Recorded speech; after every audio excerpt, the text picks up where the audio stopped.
Muy buenas noches, bienvenidos una vez más, como todos los domingos a las 20 horas a Legítima Defensa, segunda dosis. Si nos estás mirando por el canal de YouTube de Caras y Caretas TV, bueno, hacé los comentarios que quieras, poné like, poné me gusta, que eso ayuda al algoritmo de YouTube. Bueno, nos ayuda a nosotros, el algoritmo lo toma en cuenta para difundir la existencia del programa.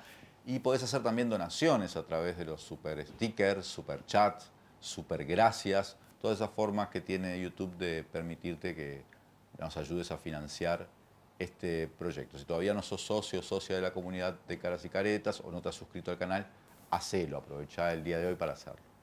Si nos mirás por la fanpage de Facebook, podés compartir en tu perfil, podés hacer comentarios, elegir entre una gama de reacciones que Facebook te permite. Vamos a saludar también a los que nos miran a través de las pantallas de Cardinal TV, en los cable operadores de CUTA, de la Cámara Uruguaya de Televisión para Abonados, en los 18 departamentos del interior del país, y a los que nos miran desde el exterior, muchos uruguayos y uruguayas que nos miran siempre, todos los viernes, todos los domingos, desde en la diáspora en la que viven, y además nos escriben mensajes, todo lo cual agradecemos mucho. En la noche de hoy hemos elegido convocar una mesa de cientistas sociales, politólogos y sociólogos, porque vamos a tratar de analizar la coyuntura, la situación que está viviendo el Uruguay, lo que está viviendo el sistema político, sobre todo a partir de las últimas novedades, de este caso que ha sacudido a la opinión pública, conocido como caso Astesiano, novedades que además se agravaron o, bueno, explotaron un poco esta semana pasada con los audios divulgados en Legítima Defensa de la fiscal Gabriela Fossati, pero también hay que añadir a esa coyuntura todos los movimientos que está desarrollando el propio presidente de la República, con los anuncios que hizo el jueves 2 de marzo, con las entrevistas que dio en horario central, tanto en Uruguay como en Argentina, entre otras iniciativas que el presidente ubica o de alguna manera ha consignado como una brega por recuperar el centro del ring después de muchos meses a la defensiva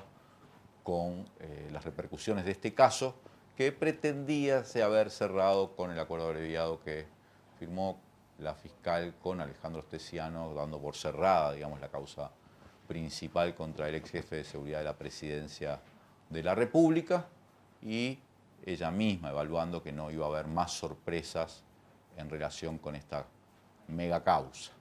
Así que, ya pasada esta introducción, vamos a ese corte habitual y enseguida volvemos con Legítima Defensa, segunda dosis.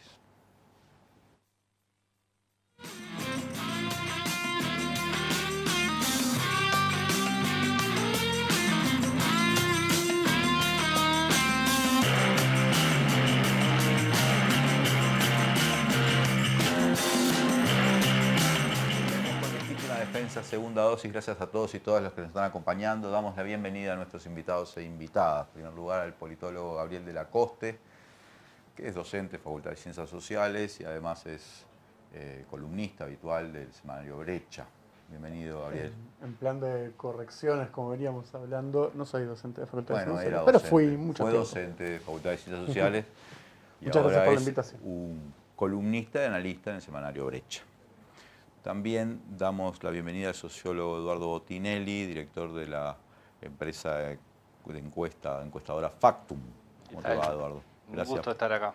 Gracias. La primera vez que viene Eduardo, no así su papá, que ha concurrido en muchas oportunidades a nuestro programa y al que le mandamos además un apretado abrazo.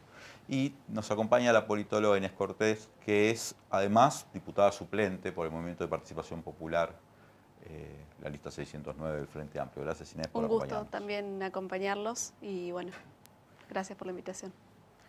No, gracias a vos por estar acá. Bueno, arranquemos así en orden.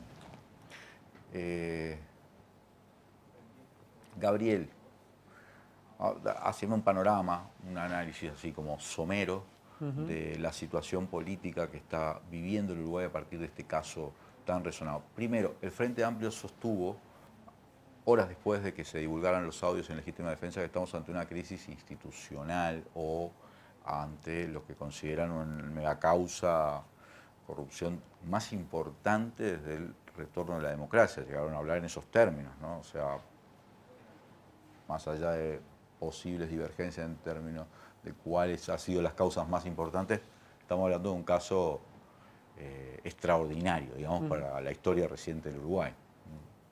Sí. Bueno, es una pregunta difícil la que haces, porque cuando uno está en el medio de una situación, es el momento más difícil para valorarlo. Siempre uno puede imaginarse en unos meses o en unos años, cuando pasan ese tipo de cosas, dándose cuenta de cuánto le erró en el medio del río. Pero de todos modos hay que intentarlo porque siempre uno está inmerso en una realidad. Yo creo que lo primero que hay que tratar de hacer es evitar una tendencia que tenemos todos los que estamos viendo desarrollarse este caso, que es solo hablar de lo que pasó la última semana. Que es algo que se viene repitiendo porque pasan muchas cosas, es muy difícil procesar toda la información. Entonces, creo que lo que es importante es intentar hacer un esfuerzo. Y yo, por ejemplo, no conozco todavía ningún buen texto que narre todo el caso, con sus diferentes derivaciones, los actores involucrados. Ahí tenés un libro para escribir que sería un éxito editorial, vos que escribís. Tengo otras cosas que hacer. Pero me encantaría leerlo, no escribirlo. Pero bueno, uno tiene que escribir las cosas que quiere leer, porque no puede esperar de los demás lo que uno quiere, eso es verdad. Pero no, yo creo que acá el problema que tenemos, el nudo ante el que está el sistema político uruguayo, la ciudadanía uruguaya, es que tenemos un caso muy grave que involucra directamente al presidente. Porque hay varios de los episodios que se revelaron en estos meses de los chats que se publicaron en la prensa que son, bueno, digámoslo suavemente, de aparente irregularidad que lo involucran directamente. Para empezar, el caso del espionaje a Lorena Ponce de León, del espionaje a La Llera, del caso de violación en la fiesta del Partido Nacional y de la valija diplomática de pescado. En esos 4 casos parece establecido de forma no polémica que hubo órdenes de la calle Pou a que eso sucediera. Y eso abre una situación que yo lo que vengo reflexionando estos días es que produce un problema que entra en el terreno del derecho constitucional. Es decir, cuáles son las potestades, y no solo las potestades legales, sino las capacidades efectivas de los diferentes poderes del Estado, del legislativo y del judicial, para controlar un ejecutivo que no solamente contrata para un rol muy, muy sensible a una persona de las características de Astesiano, sino también, bueno, incurre en cosas que parecen estar por fuera de lo que uno supone el funcionamiento formal de la policía, ¿no? ¿Cómo se tiene que relacionar la policía con el presidente? Bueno, no a través de un guardaespaldas que le pregunta a los directores de policía que le pase informalmente la información. Entonces, yo creo que quizás la crisis política como hecho es posible postularla como algo que se va a desarrollar, que se está desarrollando. Pero yo creo que lo que ya hay es eso, es una fuerte prueba del sistema institucional uruguayo sobre quién y cómo tiene potestad para controlar al Poder Ejecutivo. Y creo que a pesar de que la opinión pública ya parece haberle cobrado algo al gobierno, y a pesar de que la prensa está insistiendo con el tema y de que la justicia lo tomó de una forma bastante minimalista y de que el Parlamento todavía no parece haber accionado fuertemente, tenemos, a pesar de que los actores se están moviendo, yo creo que lo que tenemos es una situación donde todavía no hubo una reacción que a mí me parezca a la altura de la gravedad del caso del sistema en su conjunto. Y eso para mí es bastante preocupante. Eduardo, Gabriel dice, bueno, la opinión pública de algún modo se lo está cobrando. Ustedes hace pocos días revelaron los datos de una encuesta, ya no de aprobación, sino de confianza, donde muestra que hay una mayoría de la población, me refiero a una mayoría absoluta de la población, que manifiesta algún grado de desconfianza o mucha, incluso. ¿Qué significa el término desconfianza en el contexto de una encuesta? Porque yo, por ejemplo, puedo estar en desacuerdo con un político y no considerar que me esté necesariamente mintiendo, o sea, no tener necesariamente desconfianza de que lo que me dice no es veraz, aunque no le vote nada, ¿no? ¿Qué significa ese concepto ahí? Bueno, eso es digamos, un derivado de los estudios habituales de confianza en las instituciones, ¿no? Es decir, lo normal, lo habitual es medir cuánta confianza hay en las distintas instituciones que hacen al sistema democrático de un país. Y acá lo que hacemos es incorporar al presidente como tal, como figura, representando una institución. Entonces, lo que se busca es ver no solamente la prueba, desaprueba la gestión, que es un poco lo que vos decías, ¿no? Es decir, bueno, ¿está haciendo las cosas bien? O está haciendo... Bueno, lo que queremos ver es, bueno, ¿cuánto están confiando en la figura del presidente en su ejercicio? Sea en su capacidad técnica o política, digamos, llevar adelante las cosas, o también cuánto está transmitiendo confianza a la gente de lo que hace, ¿no? De lo que hace, cómo lo hace, cuándo lo hace, ¿no? Y eso mostró una solidez importante de la confianza en el presidente durante la pandemia. La gente confiaba en lo que el presidente estaba haciendo, ¿no? En lo que decía, en la toma de decisiones, o incluso cuando él mismo dijo no tomar decisiones es tomar una decisión. Es decir, en ese momento había un grado de confianza importante. Y él empieza a perder entre los votantes del Frente Amplio, en menor medida, proporcionalmente en mayor, pero ya había un grado de confianza menor, pero empieza a perder en los propios votantes de los partidos de la coalición y empieza, no con el caso Astesiano, ¿Con la LUC?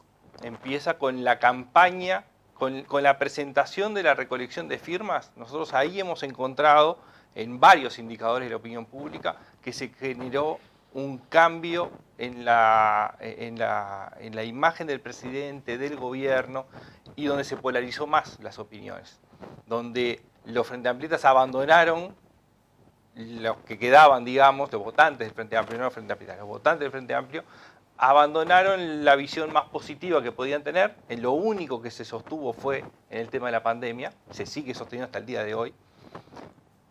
Y los votantes de la coalición en general se abroquelaron más cercano hacia las posturas oficialistas, no en todo.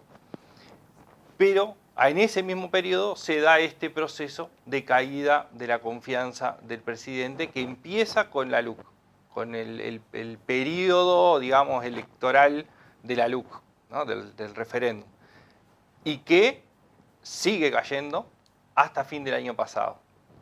Lo que sí estamos viendo, no solamente en ese indicador, en varios indicadores, es que por lo menos hasta ahora, no se continuó la caída y en varios indicadores aparece un leve signo de recuperación, que hay que ver si esto es tema de muestra, es decir, bueno, una muestra dio más positivo, si realmente frenó y si realmente es el inicio de lo que habitualmente pasa en las curvas de aprobación y de evaluación de gestión, que es la U, digamos, que se suele formar.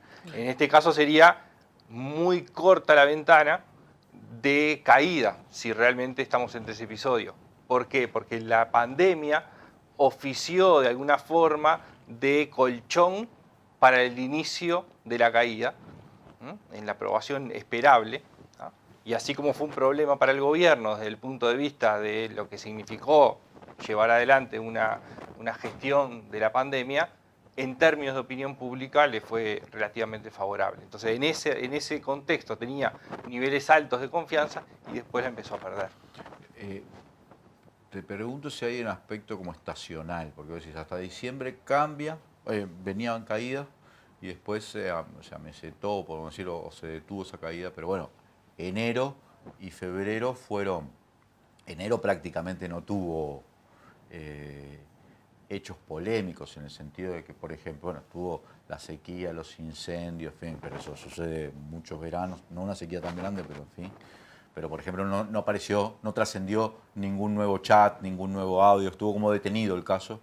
Y en febrero, en realidad, lo más llamativo que hubo en torno al caso fue justamente el cierre del caso. O sea, me refiero a eso, si eso estacional puede estar afectando, porque capaz que empieza la temporada política, digamos, como en Uruguay, ¿no? Viene como después turismo, arranca y estábamos solo ante una interrupción. Te pregunto, sin saber, ¿no? Como, no sé cómo se comporta habitualmente No, eso. no hay registros sistemáticos, digamos, de que febrero sea el mejor mes para los gobiernos, en términos de evaluación de la opinión pública. Sin embargo, sí hay algún efecto que se toma más para la toma de decisiones de los gobiernos o para llevar adelante acciones que tienen que ver con esa temporalidad, con el cierre del año, buscando que sea siempre el positivo y el arranque también. Entonces, sí hay momentos políticos, pero no hay registro en la opinión pública que febrero sea Porque el vos mejor viste, por mes. ejemplo, que la media sanción que se le da a la reforma jubilatoria, que es una reforma que tiene por ahora en las mediciones mayoría en contra, se aprueba entre Navidad y fin de año prácticamente.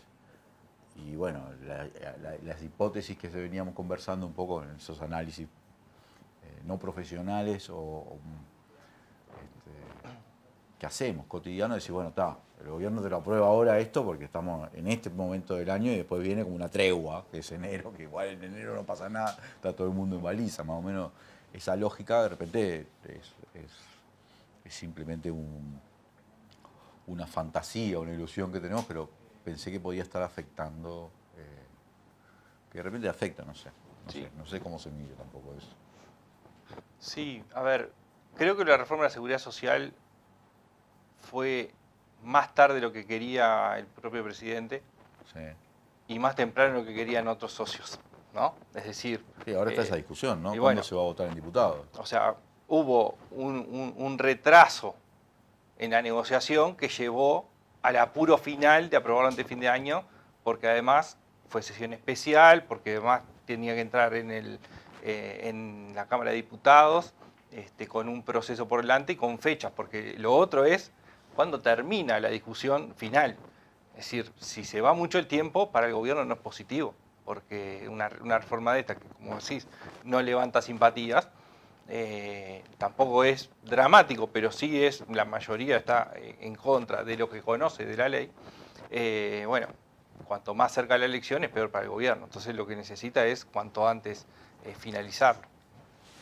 Inés, vos que tenés esa doble condición, primero como disciplinar, como politóloga, pero también como legisladora suplente, integrante de la bancada del Frente Amplio. Primero, para vos estamos en una crisis institucional y en ese caso, ¿no? ¿Qué se puede esperar del Parlamento, ¿no? O sea, esa actividad de contralor que deben tener sobre todo los partidos de la oposición.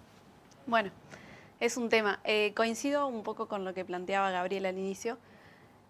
Creo que no tenemos la crisis institucional o del modo que esperaríamos ante una situación así como podría ser. Creo que estamos ante, como decías vos al inicio, el caso de corrupción más grande de los últimos 40 años.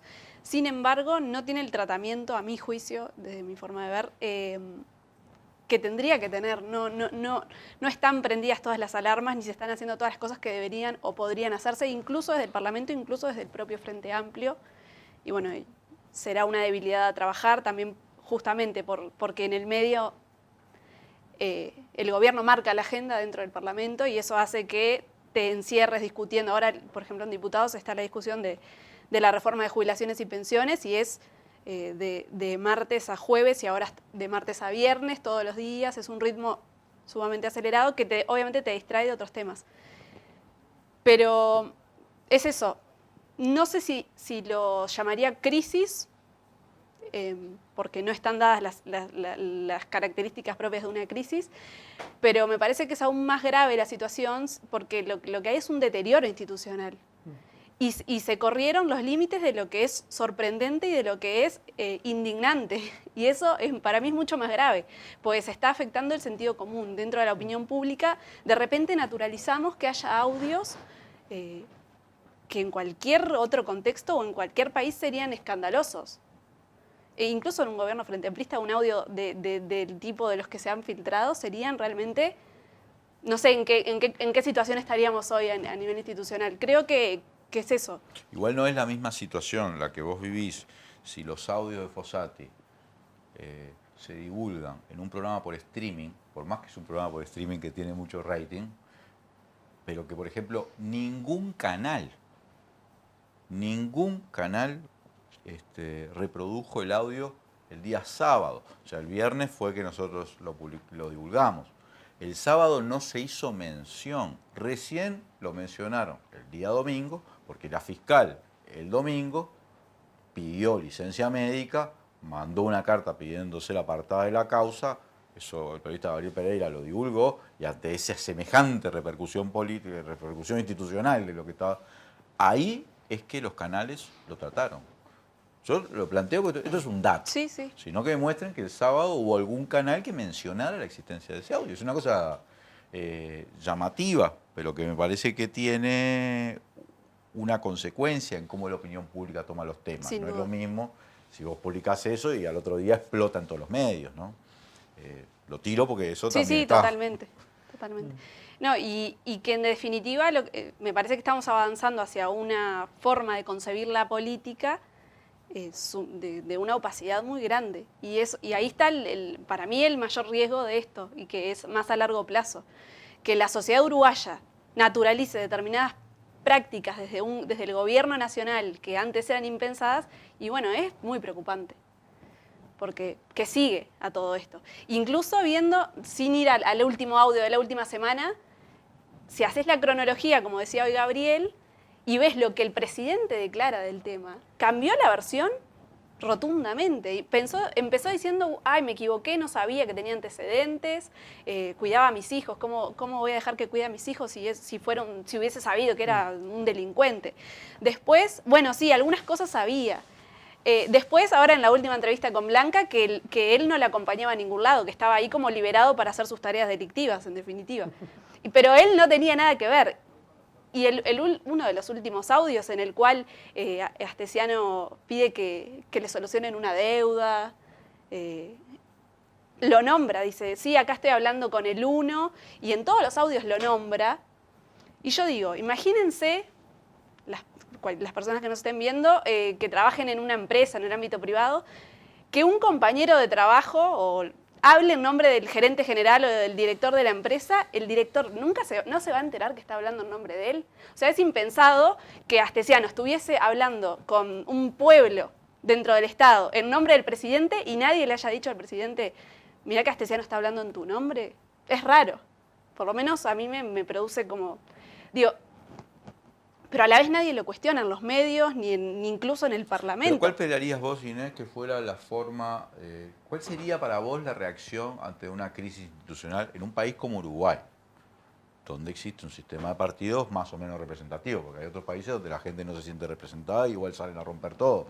Pero acá los números de las encuestas vienen dando, por ejemplo, que la oposición tiene 35, 40% de intención de voto. O sea, hay una cantidad de la población que está diciendo, bueno, yo me voy a expresar en la urna, ¿no? Sí. O sea, que en otros países no pasa. Digo porque cuando hay crisis institucionales en países donde no hay sistema de partido, al igual la gente se hace matar en la calle. Mirá lo que pasa en Perú, en cualquier lugar donde... O sea, ¿cuál sería? ¿Cómo esperaríamos nosotros que se manifestara la gravedad de eso en la sociedad? ¿A través de las movilizaciones, por ejemplo? Por ejemplo, o en una desaprobación más notoria, más sustantiva. Eduardo, quiero hacerte una pregunta. ¿Por qué hay tanta dispersión en las encuestas? No me digas que no la hay. Yo miro la encuesta que sale, por ejemplo, de Equipos hace unos días, ¿no? Dándole 44% de intención de voto al Frente Amplio, 23% al Partido Nacional, no me acuerdo si 3 o 2 al Partido Colorado, 2, alguno más al Partido Independiente y unos puntos, 2 puntos de personas que no, coalición, sin distinguir entre partidos. Pero bueno, 44 a 35, o sea, si sumás era 30. No es en los números que le dio a Factum, que le dio 30 y... no me acuerdo cuánto, 39 creo que era. 41. 41, pero le dio 26, creo, al Partido Nacional, ya 8 a Cabildo o 7 a Cabildo y 6 a Partido 9 y 6. 9 y 6. O sea, números más importantes y donde claramente si uno suma, la coalición tiene una ventaja todavía de varios puntos con respecto al Frente Amplio. Cualquiera de los dos dio que había un número de indecisos. En el caso de Equipos creo que daba 19%. Pero me parece importante porque 19% significa que de los 81 que se distribuyeron, el Frente le daba 44, o sea, le daba más de la mitad de los que no se habían manifestado alguna decisión de voto. ¿Por qué hay tanta dispersión? Te pregunto porque me resulta difícil cómo decimos nosotros si esto le está costando electoralmente y cuánto, por lo menos en los sondeos, Bien. al gobierno. A ver, yo no voy a hablar por los colegas, pero sí hacer algunas precisiones en función de la información que se tiene pública. Y es que la principal diferencia que hay es la forma de preguntar y qué opciones o no de respuesta se dan. Y ahí es donde, por lo menos inicialmente, encuentro la diferencia más grande. Mientras el caso de la encuesta de Equipos es una pregunta que menciona que el 2024 va a haber elecciones y que votaría hoy, y no da opciones de respuesta. Es abierta. Es abierta. La que hacemos nosotros es, imaginen que haya elecciones de presidente y parlamento el próximo domingo, no hablamos de 2024, ¿ah? ¿A qué partido político votaría? Y se le presentan las opciones de respuesta con un orden aleatorio. ¿Ah? O sea, se mencionan todos los partidos y en orden aleatorio. ¿Ah? Entonces, eso lo que hace es que tengamos menos cantidad de personas que digan que no saben. Y ese es el primer elemento. Entonces, uno podría hipotetizar, pero es una hipótesis, no tengo los datos para contrastar, pero sí por comportamiento habitual frente a las encuestas, que hay un porcentaje de votantes de la coalición que ante una pregunta espontánea no lo expresan. Si quisiéramos dar por válido lo que son las dos encuestas, los dos resultados, y comparamos, y bueno, entonces lo que puede estar pasando es eso. Es decir, el famoso voto oculto o voto silencioso, que se está expresando justamente, y es razonable que se dé en un oficialismo donde hay cierto cuestionamiento. Pasó con el Frente Amplio en la elección del 2014. En el periodo electoral, sobre todo más cercano, 2013-2014, hubo una subestimación del Frente Amplio donde probablemente haya oficiado ese voto oculto, es decir, que la gente no dijera, o un porcentaje del electorado no dijera que iba a votar el Frente Amplio en un cuarto o en un posible tercer gobierno, digamos, ¿no? Es decir, después de un desgaste siendo oficialismo, ¿no? Entonces, los oficialismos suelen tener una carga, después de un tiempo, ¿no? Un oficialismo que tiene años, no solamente en un periodo de gobierno, de un voto más oculto del electorado, porque en definitiva las cosas positivas son del gobierno, pero las negativas también. Vos me imagino que defendés metodológicamente la forma de preguntar que hace Factum. ¿Te parece que es más representativa de la realidad? Lo que creo es que refleja mejor o más cercano de qué pasaría si hubiese elecciones efectivamente. Es decir, si alguien se enfrenta a la necesidad de elegir, porque no está la posibilidad de decir no sé qué voy a votar, ¿no? En todo caso se expresa en un voto en blanco o anulándolo, pero en todo caso hay una decisión de anular o de votar en blanco. La indecisión termina en el momento de la urna. Bueno, lo que buscamos con eso es que podamos acercarnos lo más posible, con todas las limitaciones que tienen las encuestas, a qué pasaría si hubiese elecciones en este momento. Vamos a ir a un corte y enseguida volvemos con más Legítima Defensa, segunda dosis.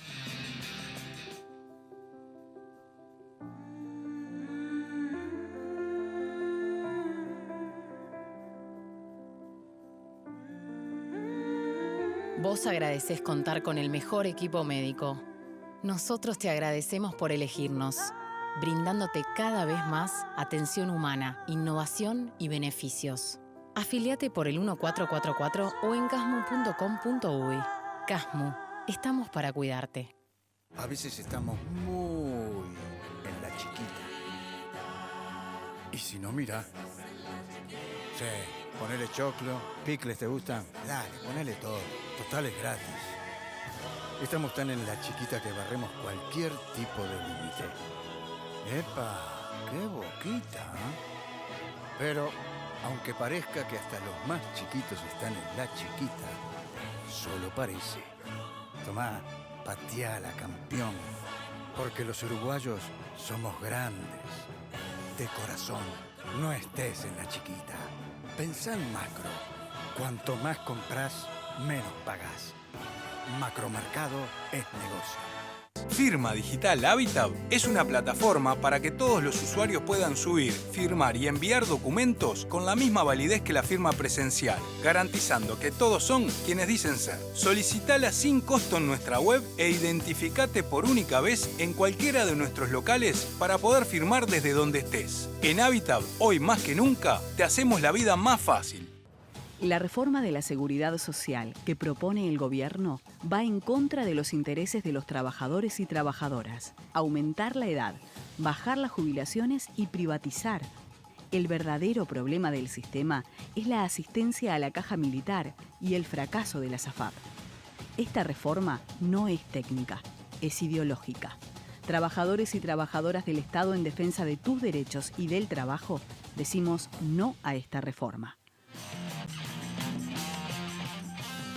Volvemos con Legítima Defensa, segunda dosis. Gracias a todos y todas los que nos están acompañando. Sigan poniendo like, además. Sobre todo en YouTube, pero también en Facebook y en Twitch. También hay gente que nos mira a través de Twitch. Bueno, Gabriel, la oposición, en tu opinión, ¿está subestimando esto en sus acciones? En las declaraciones está claro que están diciendo que es una crisis institucional. Pero en las acciones, nosotros en la entrevista que le hicimos a Fernando Pereira no hace mucho tiempo, hace un par de semanas acá en Legítima Segunda Dosis, él, ante la pregunta más directa, dijo que nosotros, por ejemplo, el juicio, como le llaman al juicio político, no está en carpeta. En el sentido de que el Frente no está ni evaluando la posibilidad de promover acciones de ese orden contra el presidente de la República, ¿no? Más allá de la evidencia o las evidencias o los indicios de actividades donde el presidente pudiera estar involucrado, que surgen de los chats de Astesiano. Pero para vos está subestimando, está actuando... Es una pregunta difícil porque yo, observando la política hace ya unos años, he aprendido que los actores suelen tener razones para hacer las cosas que hacen y que yo no necesariamente las entiendo. Entonces una cosa es lo que yo haría y otra cosa es las razones por las que hacen lo que hacen. Y otra cosa es la que harías si fueras el presidente del Frente Amplio, ¿no? Sí, que por suerte no sé. Por suerte para todos. No, a ver, yo creo que siguiendo la línea de pensar esto desde el punto de vista institucional, para mí es un grave problema si no tiene ninguna consecuencia, ninguna autoridad política por este tema. Porque eso lo que quiere decir es que el Parlamento y la justicia lo que están diciendo, el mensaje que están mandando al futuro es, esto es legítimo. Exacto. Esto es algo que puede suceder y que si sucede no tiene consecuencias para las autoridades políticas. La justicia y el Parlamento incluye a las diferentes bancadas. Sí. La justicia eligió encarar el tema de una forma muy minimalista, en la fiscalía en particular, pero bueno, convalidado por la justicia. Y el Parlamento también. Yo no sé si el Frente Amplio tiene que hacer un juicio político, pero a mí tendría que intentar un juicio político. Pero a mí me es muy llamativo que no se esté discutiendo, porque si uno lee la Constitución, bueno, uno pensaría que hay elementos para acusar, para probar, bueno, para eso son los juicios. Entonces, yo lo que diría es, bueno, acá hay también valoraciones de oportunidad política que se me escapan, y también, por esto insisto con lo del derecho constitucional, porque acá estamos hablando de cosas que tienen que ver con materias muy delicadas del funcionamiento del Poder Ejecutivo. el espionaje, el manejo político de la policía, el funcionamiento de redes informales de poder que involucran empresarios transnacionales, el nivel en el cual el presidente es considerado distinto del resto de los actores políticos por su condición de jefe de Estado. Entonces acá hay cuestiones que yo creo que habría, independientemente de valorar en la coyuntura lo que está haciendo la oposición, me parece que están faltando espacios públicos, pero estoy seguro que también políticos, donde estas cosas se piensan con un poco más de calma en términos de su proyección a largo plazo. No le estoy dando de no esquivar la pregunta en términos de decir, para mí lo que falta es una valoración institucional de las consecuencias que tendría de largo plazo que no haya ninguna consecuencia. ¿Quién hace una valoración institucional? ¿Cómo? ¿Quién es el que hace una valoración institucional? Y bueno, es el Parlamento de la Justicia. Y el Parlamento, yo no vi un Parlamento muy agresivo con los ministros, por ejemplo, tampoco. Ni hablar de juicio político. Pero yo creo que, por eso para mí a veces me parece que la tendencia que estamos teniendo por cómo funcionan los ciclos mediáticos incluso, es a pensar solo en la oportunidad política. A mí me gustaría ver más abogados decir si corresponde el juicio político, pero si corresponde sustantivamente.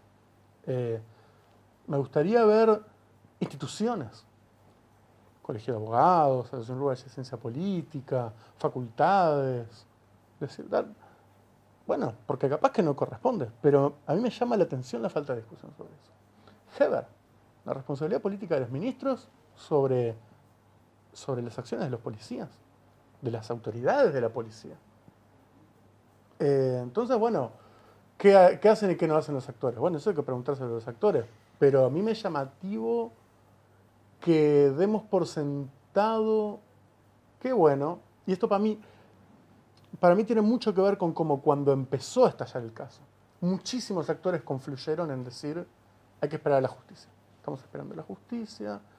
Cuando en realidad, desde el principio era claro que acá había un problema político, que la justicia, por más que actuara perfectamente, que bueno, que eso es opinable, siempre iban a desbordar lo que la justicia pudiera actuar o no actuar. Y creo que en eso el sistema ha estado un poco lento y que yo no sé si ahora, que además ya la situación se embarulló mucho porque está toda la cuestión de Fossati, está la denuncia está la indagación a Leal, están las denuncias de difamación estas tan extrañas.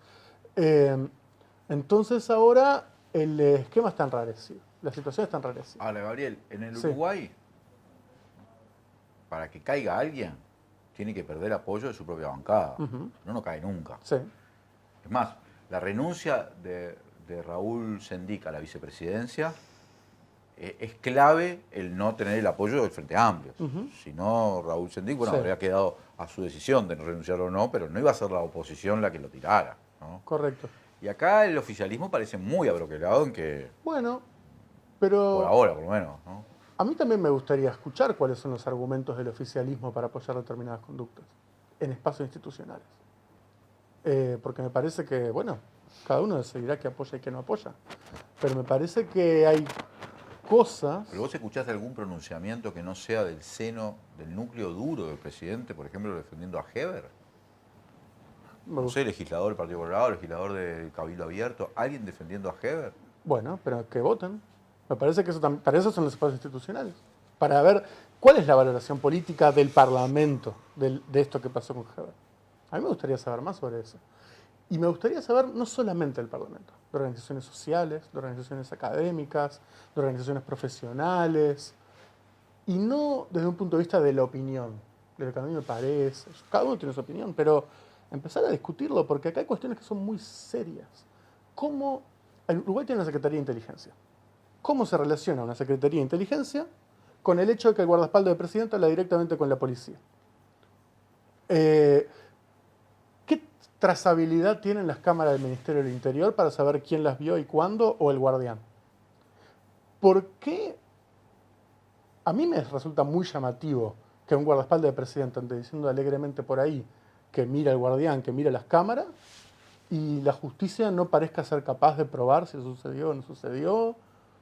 Entonces, Ahí tenemos un problema que, por eso digo lo del derecho constitucional, porque hay un problema schmittiano, en el sentido de Carl Schmitt, que es el Poder Ejecutivo, ¿en qué medida tiene derecho a decretar estados, situaciones de excepción respecto a la ley? Y ese para mí es un problema muy grave, porque si se establece que sí, que el guardaespaldas del presidente, que el presidente por su orden, a través de un guardaespaldas, por órdenes informales, puede hacer cosas de esta, estamos en problemas muy graves. Y yo no, independientemente de las acciones concretas, porque hay cuestiones de táctica y estrategia que yo no estoy calificado para definir, pero me parece que yo no veo que la gravedad de la situación en términos institucionales esté siendo valorada. Eduardo, la gente, históricamente se ha dicho que la gente en el Uruguay tiene una valoración alta de su calidad institucional, o en definitiva hay algunos indicadores internacionales que ubican a Uruguay como una de las pocas democracias plenas. Y bueno, yo supongo que eso se proyecta también hacia la justicia o sus instituciones, pero también hay una cierta convicción de que para arriba es difícil juzgar, ¿no? Y creo que ha crecido en estos últimos tiempos esa sensación de que, bueno, la justicia tiene como un límite, ¿no? Y un límite hacia arriba que es bastante claro. Hay lugares donde no ¿Cómo ve esto? ¿Esto está afectando la consideración que tiene la gente sobre el sistema judicial, sobre la posibilidad de hacer justicia en el Uruguay? A ver, cuando uno mira siempre contra qué se compara uno, es lo primero que hace cambiar la visión. Si uno se compara con el resto de América Latina, Uruguay sigue siendo una panacea desde casi todo punto de vista. Es decir, la confianza que hay en las instituciones, el funcionamiento de la democracia, la valoración que se hace de parte de la población sobre el funcionamiento. Es decir, ahora cuando se compara con Uruguay mismo, ya es distinto, porque efectivamente, así como ha pasado en muchos países, en Uruguay también está pasando. Si bien ahora parece que hay una recuperación en términos de la valoración sobre la democracia y la confianza, no ahora este año, sino siempre mirando un poco hacia atrás, digamos, ¿no? Y aparte la confianza se construye con tiempo, digamos, o la desconfianza quizás se pueda perder más rápido, pero la confianza en un sistema democrático y en el funcionamiento no es una cosa que cambia de un día para el otro, salvo negativamente. Y eso, efectivamente, ha ido una caída. Y el Poder Judicial en Uruguay tuvo un proceso distinto, que fue que en realidad el Poder Judicial había empezado a aumentar la confianza que tenía la población y la empezó a perder más en el último tiempo, sobre todo lo que uno ve, digamos, no concluyentemente, porque no hay elementos para decirlo, pero sí hay casos mediáticos sonados que hacen que... La Operación Océano. Sí, pero antes, cuando empezó el tema de arreglos, fiscalía acusado y aparecía uno que era unas tortas fritas y otro que era el lavado de autos, claro, ese tipo de noticias que, a ver, estará justificado por el delito que fuera, ¿no? Es decir, esas cosas volvieron a poner, por más que no sea del Poder Judicial o de Fiscalía, ¿no? Y que eso el común de la gente, la gran mayoría de la gente no lo tiene claro, bueno, eso igual erosionó un poco la imagen del Poder Judicial. No tenemos todavía qué sucede con este caso específico, ¿no? Pero déjame hacerte una acotación, ¿no? No sé si te sirve o desvía o cualquier cosa, pero comparamos con América Latina, pero en América Latina, independientemente de las calidades democráticas que podamos atribuir a los diferentes países, hay países que han logrado juzgar a las juntas militares, países que han logrado meter expresidentes presos, ¿no? Países donde ha habido impeachment, destitución de presidentes, en fin, donde el hecho de ocupar una responsabilidad o tener no ha sido impedimento para que se procesen cosas, incluso al punto de destituciones o cárcel. Pero en Uruguay da la sensación de que eso es como... no se puede ni mencionar, ni siquiera la oposición menciona una... Y no sé si no estamos... tenemos un alto aprecio, pero ya bastante no tan justificado, sobre nuestro tranquilidad institucional. Tranquilidad incluso al costo de pasar una crisis como si no hubiera, ¿no? Por eso entonces te tiro eso porque No, lo que pasa es estoy reflexionando en que torno a esas esos cosas. casos que pones es para bien o para mal que se haya llegado a Sí, eso, sí, ¿no? a veces han sido golpes de Estado. Sí, también, ¿no? Entonces, ¿no? Es decir, ahí yo creo que un poco en la línea de lo que decía Gabriel, la institucionalidad y el comportamiento del frente también tiene que ver con el cuidado De esas formas. Digamos. de las formas de la institucionalidad. Es decir, bueno, ¿qué implica llevar a juicio político a un presidente? ¿No? O sea, ya se desató una tormenta importante cuando el tema del juicio político a Cose, que es un caso muchísimo menor en términos de jerarquía, en términos de lo que implicaba las motivaciones o qué sea, pero es cruzar una línea que no se ha cruzado, ¿no? Bueno, hay elementos para cruzarla, Gabriel decía algunos, bueno, está valorado. Yo creo que ahí lo que sí ha pasado en todo este tiempo desde la oposición es que ha habido mucha táctica y poca estrategia. Es decir, mucha búsqueda del ruido inmediato sin saber por qué. Entonces al final, y esto se ve en los estudios de opinión pública, pero también cuando se analiza, cuando uno pasa a raya en esta línea que no existe todavía de contar la historia entera, en realidad lo que hoy hay es mucho ruido. Es lo mismo que le haya pedido que recuperar una moto robada o el trabajo para un amigo, que haya perseguido o no, o sea, que lo que haya sido la búsqueda de información de los senadores, y termina siendo lo mismo, porque es tanta la acumulación sin jerarquización, con una visión estratégica, que termina habiendo un montón de datos dando vuelta que sí, obviamente, generan ruido, generan un impacto, pero no hay jerarquización. Y eso creo que un poco se ve en los estudios sobre este tema, que muestran que el porcentaje de personas que le interesa el tema es muy importante, cerca del 40%, pero casi el 60% no. Y cuando se mira quiénes, son más los votantes frente amplistas que los de la coalición, es decir, en los votantes de la coalición no entró el tema. Y cuando miramos a quienes le interesa la información, es la gente que se declara que le interesa mucho la política. A los que le interesa algo, más o menos, poco o nada, 8 de cada 10 o 9 de cada 10 no les interesa el tema. Entonces, esto no le quita trascendencia política al tema. Lo que digo es, en esta línea de cómo ha actuado la oposición o cómo entró el tema, y también tiene que ver con lo mediático que mencionabas antes, bueno, cómo entró en la población, en quiénes están hablando de esto, ¿no?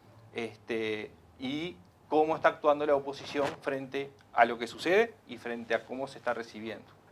Este problema de jerarquización que menciona Eduardo, que para mí es muy notable ese problema, ¿no?, de jerarquización, porque es cierto que no es lo mismo una gestión personal de Astesiano para que coloquen en un concurso en la policía e ingrese el hijo de no sé quién, que es una gauchada ilegal claramente, pero es una...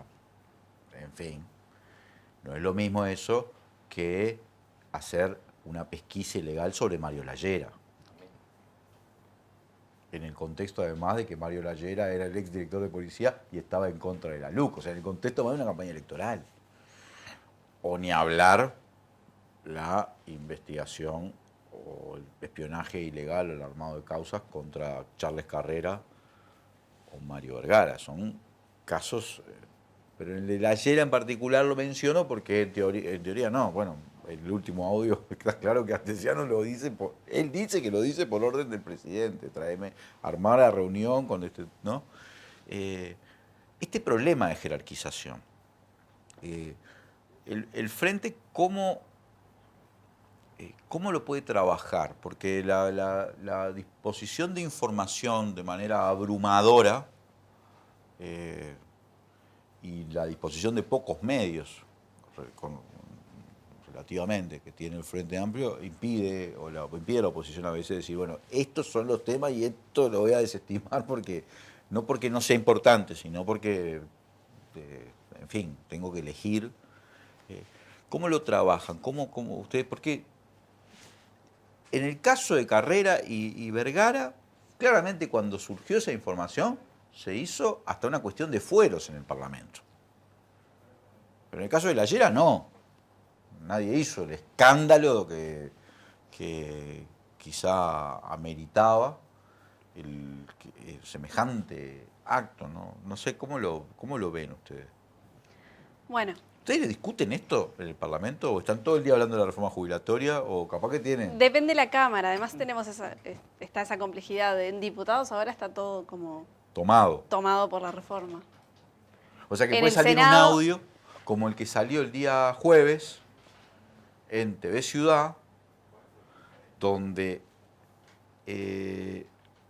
Astesiano está hablando con su jefe de policía y diciéndole, vos tenés la protección del número 1, el number 1. Sí. Que es dramático. O el otro donde está arreglando una coima con UTE, donde Astesiano, ¿qué poder tiene sobre el director de UTE?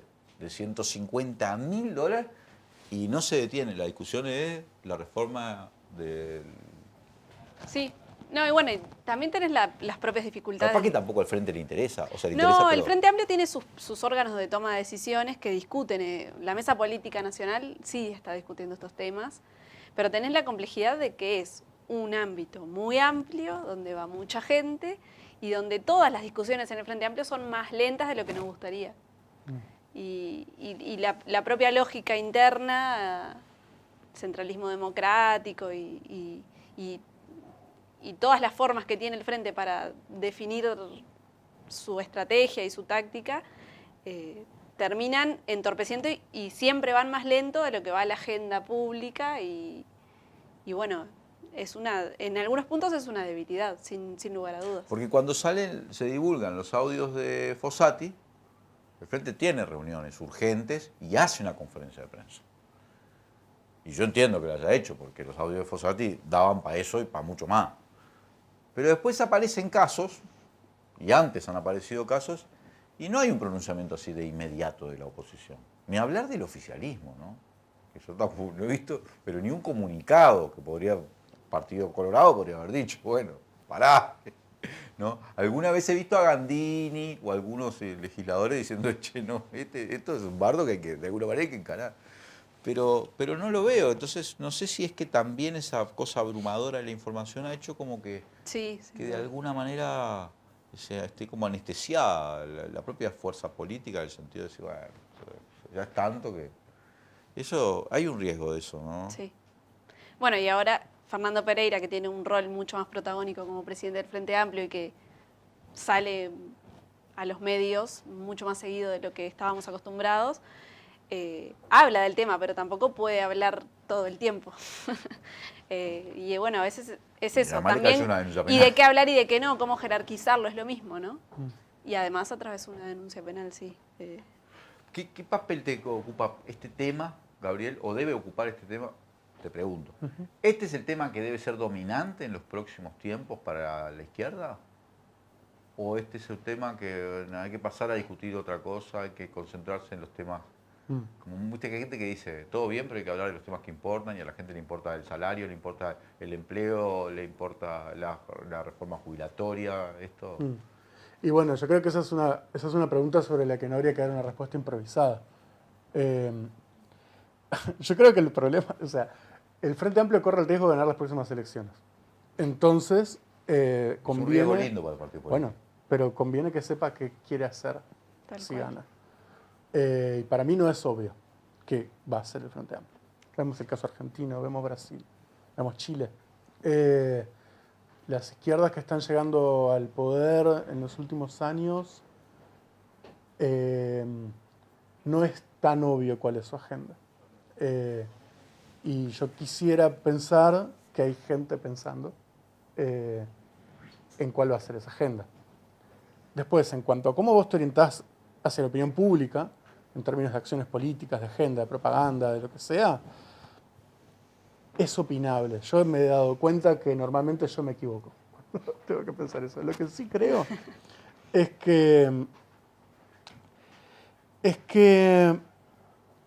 este caso no solamente tiene que pensarse como una forma de pegarle al gobierno, lo cual es algo relativamente superficial, sino que yo creo que podría abrir discusiones muy interesantes y muy reveladoras sobre la naturaleza de una forma de ejercicio del poder.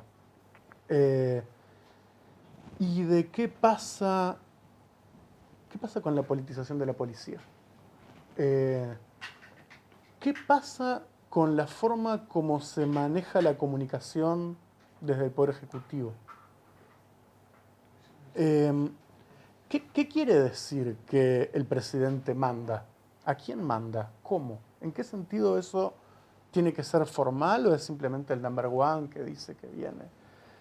Y porque yo creo que hay algo que ha sido muy interesante en estas discusiones en torno al tema del juicio político, de su posibilidad o no, es que pareciera que hay una parte importante del sistema político, gobierno y oposición, que está convencido que democracia quiere decir el presidente termina el mandato. Y eso es problemático. No porque el impeachment no pueda ser usado de forma ilegítima para hacer un golpe de Estado, como fue usado, sino porque las instituciones tienen mecanismos que están creados para prever la posibilidad de que un presidente abuse de su poder. Y eso es una posibilidad que existe. Pero si asumimos colectivamente que el bien de la democracia es el bien del presidente, yo creo que ahí tenemos un problema en términos de empezar a construir una mentalidad monárquica y no republicana. Y que además es una mentalidad que le viene muy bien al herrerismo y a la forma. Recordemos que Herrera en la Revolución Francesa de Sudamérica, 1910, hace una declaración de fe monárquica, por la monarquía constitucional. Y que la forma de ejercer el poder de la calle Pou es muy centralista. Sí. Entonces a mí me parece que habría que este caso es un muy buen ejemplo para caracterizar una forma de ejercer el poder. Y que me parece que hay veces que la comunicación parece ser tomada por es bueno, es malo, es corrupto, no es corrupto. Una idea que para mí a veces subestima un poco que otras formas de entrar al debate, de otras formas de trabajar las categorías del debate público, yo creo que podrían llegar a funcionar. Pero bueno, es todo muy especulativo. Vamos a ir a un corte y enseguida volvemos con más Legítima Defensa, segunda dosis.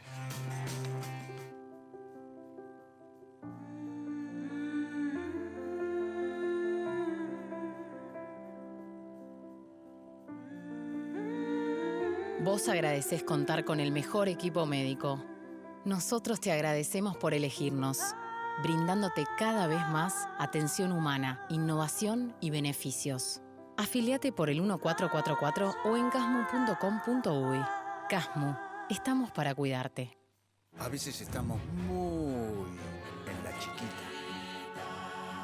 Y si no, mira. Sí, ponele choclo, picles, ¿te gustan? Dale, ponele todo. Total es gratis. Estamos tan en la chiquita que barremos cualquier tipo de límite. ¡Epa! ¡Qué boquita! ¿Eh? Pero, aunque parezca que hasta los más chiquitos están en la chiquita, solo parece. Tomá, pateala, campeón. Porque los uruguayos somos grandes. De corazón, no estés en la chiquita. Pensá en macro. Cuanto más compras, menos pagás. Macromercado es negocio. Firma Digital Habitat es una plataforma para que todos los usuarios puedan subir, firmar y enviar documentos con la misma validez que la firma presencial, garantizando que todos son quienes dicen ser. Solicitala sin costo en nuestra web e identificate por única vez en cualquiera de nuestros locales para poder firmar desde donde estés. En Habitat, hoy más que nunca, te hacemos la vida más fácil. La reforma de la seguridad social que propone el gobierno va en contra de los intereses de los trabajadores y trabajadoras. Aumentar la edad, bajar las jubilaciones y privatizar. El verdadero problema del sistema es la asistencia a la caja militar y el fracaso de la SAFAP. Esta reforma no es técnica, es ideológica. Trabajadores y trabajadoras del Estado en defensa de tus derechos y del trabajo, decimos no a esta reforma. Volvemos con Legítima Defensa, segunda dosis. Gracias a todos y todos los que nos están acompañando, sigan poniendo like, sigan haciendo además las donaciones a través de los super stickers y super chats. Tuvimos un cambiazo en este bloque, se retiró, ya tenía que retirarse Eduardo Botinelli y ahora nos acompaña junto a Gabriel y a Inés nuestro querido Víctor Hugo Popi Avelando. ¿Cómo andas, Popi? Muy bien. Bueno, Popi, vos estabas acá, suplencia, en platea, estaba mirando un poco el desarrollo del programa, así que seguía la discusión que veníamos dando en relación a la situación, a la coyuntura del gobierno, a la oposición y también a cuestiones muy más profundas, si querés, más filosóficas, hasta institucionales, de cómo, de qué cosas evidencia este caso. Entonces Gabriel, en el cierre del anterior bloque, hablaba, bueno, ahí está quedando como en evidencia, de algún modo, un modo, una forma de ejercicio del poder. Y este También caso un modelo permite, de democracia, ¿no? Sí. Sí, Es ahora un está modelo- quedando en evidencia, pero esto me gusta discutirlo con vos, porque está quedando en evidencia una forma de ejercicio del poder o es así que se ejerce el poder. Sí. Pero tiene que ver con un modelo de Lo que democracia. no siempre sucedió es que había chats. ¿Eh? No siempre sucedió que había chats, pero siempre hubo formas. No, por supuesto, Este, por supuesto. Pero una de las cosas que decía Gabriel es ¿qué devenir tiene esta forma de resolver este conflicto? ¿Qué devenir en el pensamiento de la gente? ¿Cómo se incorpora esto en el sentido común de la Eso. gente? Eso es lo que me preocupa, Sí. ¿no? Porque recién decían, hay una forma de ejercer la presidencia que es bastante autoritaria, no sé si el término corresponde. Y el problema es si eso se transforma en un modo de ser de la democracia uruguaya. Ese es el tema, ¿no? Pero Popi, vamos a la fraseología tradicional, ¿no? La gente dice o te dice, bueno, todos somos iguales ante la ley, pero algunos son más iguales que otros. Claro. Hace 100 años que dice esto la gente, ¿no? O citemos a Lenin, el poder es real y el resto es ilusión. Sí, pero además, El poder se ejerce, la democracia existe para una cantidad de personas, pero para algunas personas no. Hay cosas que la gente tiene como también, está como en el imaginario social. Yo sostengo que la gente cree que en el Uruguay hay un sistema relativamente democrático, pero también la gente tiene la sensación de que es un sistema bastante democrático, donde la capacidad de punir, por ejemplo, y de perseguir tiene límites. Y tiene límites hacia arriba, ¿no? Como la indefensión es muy grande hacia abajo, ¿no? sí, hasta los propios abogados de oficio han planteado eso, ¿no? Que de cómo hay una justicia para los de abajo y una justicia para los de arriba. En términos de delitos comunes estoy hablando, no de... Claro. Sí, el propio ex fiscal de corte también lo ha planteado. Lo planteo. Claro. Entonces yo creo que eso es un rasgo característico de esta... Bueno, pero eso tiene que ver, que yo no sé si a esta altura de la vida las izquierdas se plantean ese problema, porque es cómo se construye la sociedad. Lo que vos decías, él decía hoy, ¿para qué? ¿Para qué? Bueno, ¿qué proyecto tenés? ¿Cuál es el modelo que planteás? Ese es el dilema, porque si no vos tenés, le va a pasar como... que hay una cosa que me parece que en el sistema político uruguayo se está tomando como una cosa muy buena, que es la alternancia. Y yo no sé, el país vivió más de 100 años el Partido Colorado, ¿no? Más de 100 años. 93. Por ahí. Digo, entre Berro y Sí. el 58. Y hasta el 58. Sí. Entonces, y por ese periodo pasaron cosas muy importantes, desde el Pepe Valle a Luis Valle, primer y segundo vallismo. Y un modelo de país que se hizo distintivo en el mundo, Había una alternancia dentro del Partido Colorado. dentro del igual. Partido Colorado. Pero, entonces, la alternancia por sí sola no es garantía de mejora, ni de más libertad. No quiero decir que haya que ser, Kim Il-sung. perpetuar cosas, pero por ejemplo, digo, que tiene que ver con esto del equilibrio de poderes. Fíjate que Chávez inventó el referéndum revocatorio. Es decir, se podía en un periodo sacar a un presidente por la voluntad de la gente, ¿no? Nosotros estamos tan atados que acá no se puede, hay que llegar al 1 de marzo del 25, ¿no? Ahora, hoy, con este acuerdo abreviado que se hizo con el caso Astesiano está preso. 4 años y medio. Y habrá que ver qué sucede con alguno de los jefes o alguno de los jerarcas policiales que están en indagatoria. Pero antes me refiero en la postdictadura, fue preso Ernesto Laguardia, secretario privado de Sanguinetti, Salomón Noachas, presidente del Banco Hipotecario, Sanguinetti, ¿no? y bastante cercanos, no estoy hablando, o sea, las balas picaron, Betingo, medio hermano de Sanguinetti, ahora fallecido. En el gobierno de la calle tenemos los procesamientos, ¿no? Las causas, Greno, Braga, Cambón, cerca. Está claro que ni Sanguinetti ni la calle pasaron ni medio minuto. Julio Luis no fue porque se fue, ¿no? En este caso, nadie.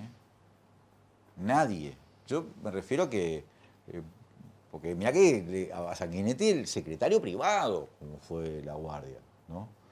Yo ahora estoy viendo que en el caso de Astesiano, donde hay conversaciones de Astesiano con Nicolás Martínez, que es el hermano de la vida de la calle Pou, además de ser su secretario, con Ferré, con Álvaro Delgado, conversaciones donde él invoca o cita o dice que está presente el presidente y ni siquiera están indagados. O sea, para mí es menos lo que se logra ahora que en la época donde... ¿Quién era Marchesano? ¿Quién era el que le decía, no tengo conocimiento, le encajonaba, ¿no? Pero la impunidad que ni los militares, ¿no? Zafan de cualquier hasta de convocatoria. La calle declaró como testigo en la propia casa de Suárez y su declaración se puso en reserva 6 meses, como se puso en reserva la de Ferré, la de Álvaro Delgado, además de que se acordó excluir sus chats especialmente. O sea, es notable eso. No. Es que por eso digo que el marco para pensar esto es el problema de la relación entre poderes. Porque para mí lo que queda acá es un poder judicial chiquitito así, al lado del poder ejecutivo. Poder judicial que independientemente de las valoraciones técnicas, de las valoraciones personales, no está demostrando poder. Porque se llaman poderes, es porque algo pueden hacer. Claro. Cuando decimos democracia es el poder del colectivo. Pero no hay una deriva cesarista también. Es que por eso digo lo de la monarquía.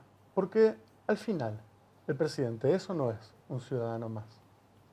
Tiene su investidura, pero acá el problema es que por eso se construye un sentido común monárquico, según el cual no se habla de su investidura formalmente, en términos de qué implica y qué no, sino de, bueno, no, es el presidente.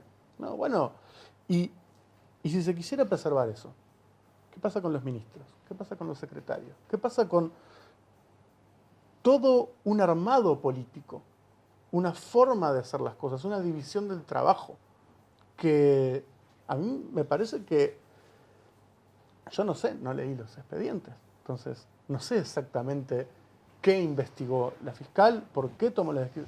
Creo que ahora va a haber mucha tela para cortar en los próximos meses y además tampoco es obvio que la justicia no vaya a seguir haciendo cosas. ¿Ustedes creen que Juan Gómez va a apartar a la fiscal? No tengo información. ¿Qué es lo que cree? O sea, información sí. no tenemos ninguna, Creo que la porque fiscal- eso lo va a resolver él. La práctica El día la que se fiscal reintegre. está apartando sola, ¿no? Exacto. Se Sí, está pero apartando sí, ella. Pero ya lo intentó una vez y Juan Gómez la dejó ahí. Pero ahora pasaron Pero ahora muchas cosas cerró. en el medio. El caso está cerrado. Una parte, Con la el que tiene juicio que ver con abreviado. Astesiano, Sí, bueno, pero en está, realidad pero- todos los involucrados que no sean astesianos pueden ser ¿Cómo juzgados. fue la palabra que utilizó ella en una entrevista? que No le va a haber hicieron? sorpresas. No, pero otra. Exitazo, Exitazo. Bueno, un hit. el presidente dijo, hay un video que tiene detrás un puerto deportivo, donde él dice, Sí. la fiscal tiene que terminar, la que empezó tiene que terminar. Sí. Parecía una orden que le estaba dando al fiscal. general. No sé, para mí es muy llamativo. Sería muy extraño que alguien que dice una vez, dice 2 veces, dice lo que dijo en los audios que se filtraron o que se publicaron, que siga. Normalmente cuando hay un trabajo, y un trabajo así de importante, y alguien no lo quiere hacer, es mejor que no lo haga, ¿no? Pero bueno, no sé, ahí hay cosas, valoraciones que se me escapan en términos de qué implicancia tiene cuál es su responsabilidad formal como fiscal ahí, qué mecanismos hay para que renuncie o para que se la saque, ahí se me escapa. El fiscal Gómez también está como un poco acorralado por su situación, no tiene la legitimidad que tendría que tener un fiscal general por toda la discusión en trastiendas que hay sobre la propia fiscalía y sobre quién debería estar llevando Bueno, pero él adelante. subroga. Mientras sea fiscal, es fiscal. Porque en última instancia, definir un nuevo fiscal de corte es un problema del Parlamento. Absolutamente, pero para mí juega ese factor juega en cómo actuó y cómo se maneja, de hecho. Claro, y porque además, a la vez, el Parlamento está discutiendo, para el Parlamento no, pero hay Posible iniciativas de parte del oficialismo para que Triunvirato. eso sea un triunvirato, o sea, para politizar todavía más, o sea, porque ahí ya tenés 2 votos por la mayoría y 1 por la minoría capaces de enterrar cualquier causa. ¿Sí? Que es de un riesgo tremendo. Pero la discusión no se da. Bueno, lo que pasa es que para mí, nuevamente, ahí tenés una discusión de derecho constitucional. Si vos ves Sí. la discusión pública en España, en Argentina, en Brasil, en Estados Unidos, todo el mundo sabe cuáles son los jueces de izquierda y cuáles son los de derecha, votan en bloque, escriben sus justificaciones con argumento político y nadie se le mueve un pelo. En España, sabrá, los jueces progresistas, el Consejo de la Magistratura, los que Macri nombró a dedo, qué va a hacer el Tribunal Supremo Federal de Brasil con tal o cual tema político. Y bueno, yo creo que tampoco hay que pensar que los jueces y los fiscales son ángeles. Lo que pasa es que para mí de vuelta tenemos un problema de cómo entendemos cuáles son las responsabilidades de estos roles. ¿Qué se espera de un juez o de un fiscal en Uruguay? ¿Qué idea colectiva tenemos sobre qué es un buen juez o qué es un buen fiscal? Y a mí me parece que decir que tienen posición, porque cualquiera que haya pisado una facultad donde se estudia cualquier disciplina relacionada al derecho, a la ciencia política, lo que sea, sabe que detrás de cada decisión, que detrás de cada intelectual, que detrás de cada catedrático, hay doctrina, hay historia, hay ideas que son en el fondo, tienen su historia política. Entonces a mí no me parece mal eso. Ahora, me parece que lo que estamos muy atrás es en la comprensión, en la discusión, en la construcción de criterios robustos, porque yo no sé si es peor que sea un triunvirato. Lo que sí me parece que es peor es que demos por sentado que vamos a tener una justicia débil, con poca autonomía, con poco instrumental. Y a mí este caso, eso es lo que me prende las alarmas. Después, ¿quién? A mí una cosa que me prende las alarmas es que si vos sos presidente y lográs ubicar, voy a poner un mínimo contexto a lo que voy a decir, la fiscal manejó siempre una teoría del caso, que por cierto lo tiene que hacer porque eso es como funciona esto. Claro. La teoría del caso, que es lo que después ella recoge evidencia para probarla, ni siquiera tiene por qué utilizarla toda, cuando considera que está suficientemente probada su teoría, avanza.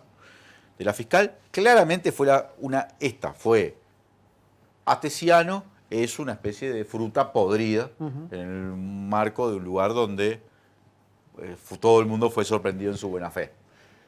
Que es una teoría del caso muy distinta a la que tengo yo, que es considerar Astesiano es una pieza dentro de una maquinaria corrupta.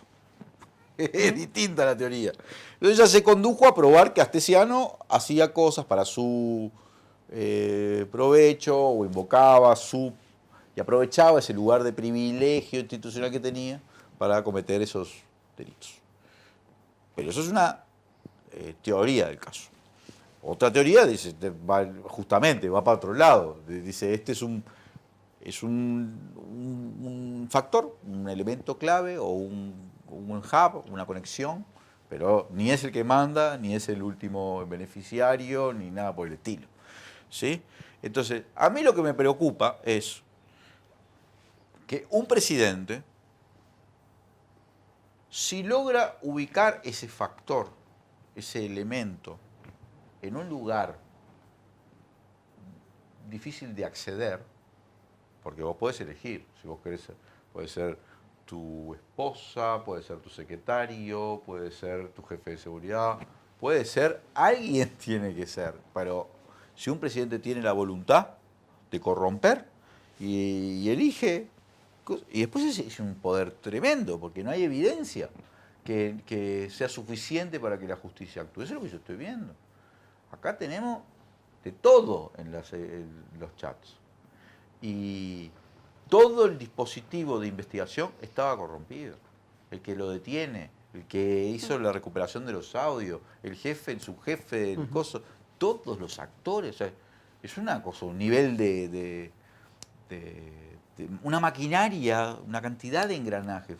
Entonces me doy cuenta que cualquiera que llegue a presidente puede hacer cualquier cosa. Yo hoy lo miro así, puedo hacer cualquier cosa. Ponerle que la calle no haya hecho cualquier cosa, pero pudo haber hecho cualquier cosa. O sea, esos 450 kilos de pescado pudieron ser pescado, como dice él, y haber sido regalado a las ollas populares. Pero no habría habido ni un solo control si no fuera pescado y hubiese sido cualquier cosa. Porque es evidente, lo mirás y te das cuenta de que lo puede hacer y no pasa nada. No pasa nada. Y entonces es notable eso. Eso es lo primero que vi. Bueno, si este caso no se resuelve de una manera en donde se llegue hasta las últimas consecuencias, está claro que llegar a presidente es llegar a un nivel de poder que te permite pasar por arriba de la ley. Por eso yo insisto en lo de... perdón, Luz. No. Perdóname, no, Inés, solo estoy haciendo estas apreciaciones porque el tema de la teoría esa del caso me parece dramático. Porque hay teorías del caso o lugares, en el mundo incluso, donde hasta está invertida la presunción de inocencia cuando se trata de políticos, ¿entendés? O sea, que tiene que demostrar su inocencia más que su culpabilidad. Claro. Y acá las teorías son considerar que siempre es el caso confinado y el resto fue sorprendido en su buena fe. Esa es la cosa que... Bueno, perdón, estoy avasallando en este uso de la palabra y soy el que debe conducir. Perdóname, Inés, ahí, dale. No, sí, el nivel de discrecionalidad y también cómo se presenta el presidente frente a todo esto y el rol que juegan los medios, porque me parece central en términos de construir un relato o una forma, un encuadre de esto. Y él mismo en esta última entrevista decía, bueno, primero el yo soy Luis y como una supuesta horizontalidad con el resto de los ciudadanos, y dónde se vio que Presidencia colabore como colaboró en este caso, de que dejaron entrar a la residencia Suárez a detener a Astesiano. Y lo otro que se me dispara es cuántas cosas más hubiesen pasado si no saltaba el caso a través de los pasaportes, ¿no? Hubiese seguido hasta el final del mandato. Bueno, de hecho, algunas de las cosas que trascendieron estos días eran cosas que estaban pasando justo antes de que lo detuvieran. Sí, yo también, por esto que decías de que, bueno, los tiempos y la forma de la justicia tampoco son cualquier cosa. Cómo se colecta evidencia, qué se puede considerar, y eso por muy buenas razones, además. Y por eso insisto en la cuestión del Parlamento, porque Uruguay tiene un régimen semipresidencialista donde los ministros son responsables ante el Parlamento, y donde en realidad tenemos un sistema de poderes que no es como el de Estados Unidos, donde la Suprema Corte puede hacer lo que quiera, donde la justicia, si vos mirás comparativamente, no es súper poderosa, pero donde el Parlamento tiene muchísimas atribuciones. La Cámara de Diputados tiene muchas atribuciones, la Cámara de Senadores tiene muchas atribuciones. Hay mecanismos muy precisos en la Constitución de cómo se lidia con una situación que capaz que la justicia dice, porque no es lo mismo decir penalmente no demostramos un delito porque la estrategia de la fiscal fue hacer un acuerdo para condenar a alguien, para que el tema no quedara en total impunidad. Digamos que esa es la mejor teoría posible que uno puede hacer de la acción de la fiscal, la más benévola. Y otra cosa es decir, acá no pasó nada, no hay ninguna responsabilidad política, no hay ningún delito. Y en Uruguay, el Parlamento no juzga solamente cuestiones constitucionales en relación al Poder Ejecutivo, juzga también delitos. Pero el Parlamento no necesita que la justicia diga que hubo un delito para discutir un juicio. ni para discutir la responsabilidad de un ministro. Entonces yo creo que ahí hay una discusión sobre eso, sobre los poderes. Yo vuelvo a eso porque si la democracia o la república son algo distinto de la monarquía, es porque el Ejecutivo no puede hacer cualquier cosa. Popi. Yo creo que me parece que más allá del caso concreto, hay una discusión sobre... Porque la democracia es una construcción histórica, ¿no? Y los tres poderes es una construcción histórica también. Y estamos asistiendo en el mundo a una, con todo lo fair, estamos asistiendo a una variación en los equilibrios entre los poderes. Entonces la pregunta es si este modelo no se está deformando, digamos. Porque además la consecuencia es el descrédito de la política. Es una de las cosas que está pasando en el mundo. Y el perpetuar este estado de cosas que parece un empate, porque esto parece un empate, es decir, no cae nadie del sistema político, vamos a un juicio abreviado, el Parlamento no puede con los ministros, en definitiva va desgastando el sistema político, va desgastando las opciones, va desgastando los instrumentos. Me parece que ese es el peligro mayor más allá del caso concreto. No sé si me explico. No, te explicaba. Yo tengo una teoría, Popi, estamos ya cerrando el programa, pero que la historia, ¿sí? La historia, sobre todo cuando requiere resolver crisis de este nivel, y hay una parte que es insoslayable, que es la mitad de la avenida, ¿viste? Sin las calles llenas de gente, es difícil desequilibrar por un lado, porque no es lo mismo esta crisis institucional con la gente reclamando en la puerta del Palacio que la gente mirándolo por Twitter, ¿no? Eso es un hecho. Esa presión social, no digo que esa presión social no sea convocable, porque yo, al contrario, creo que la izquierda uruguaya, sobre todo, tiene una capacidad convocatoria muy grande, si marca que esa es la línea, como decir, hay que salir. Pero la izquierda no quiere hacer eso, claramente, porque tampoco quiere llegar hasta, por ahora al menos, no considera que deba promover una situación que podría generar un semejante tembladerán institucional, ¿no? Más bien creo que quiere que se salden las urnas esto. Pero está bien que se salden las urnas mucha cosa, ¿no? Porque hay cosas que solo se resuelve cambiando los gobiernos. Y es bueno hacerlo a través de las urnas y no de otro modo. Pero no está bien ver, así presenciar semejante desfile de delitos o de cosas que sin que ninguna autoridad política jamás tenga que pasar por el mal rato de ser indagado. Es insoportable. Es como que es tan notable que es como un cachetazo que te dan. Te dicen, bueno, no. Y aparte hay cuestiones que no se resuelven en las urnas.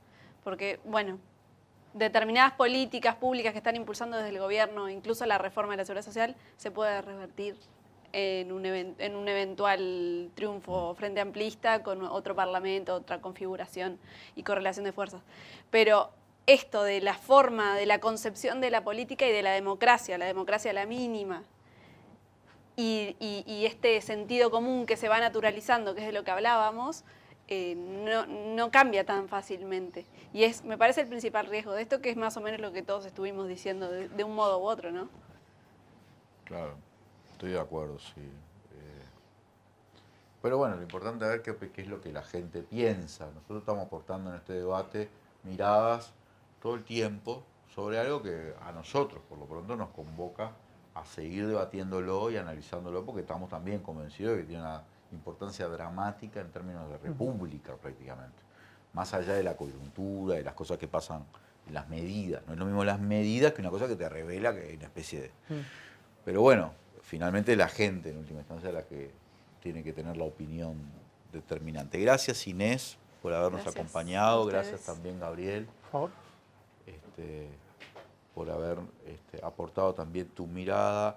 Gracias, Popi, con el que nos vamos a encontrar un minutito nomás en el próximo bloque de Café con nuestro querido amigo y colega Víctor Hugo Popi Avelando. Vamos a un corte y enseguida volvemos con más Legítima Defensa, segunda dosis.